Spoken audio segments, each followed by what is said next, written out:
Una po yung nagpapasalamat sa Panginoon sa kaligtasan. Yun nga po, yung babalik-balikan, yung mga pictures.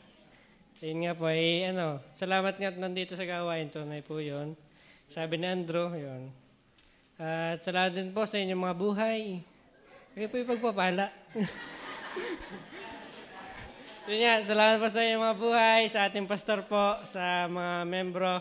Yun, si Andrew nga po, yun, pumasok sa Bible School. Ang kanya pong goal ay ma-share sa labas yung mga natutunan. Kaya po hindi na ako papasok. Kasi po pumasok sa yan po. At salamat din nga po doon sa nakakapag-aral po ngayon, napasok po. At patapos na ho ang isang ang NC1 para po mag-NC2 na din pag lulubin ng Panginoon na makapagpatuloy.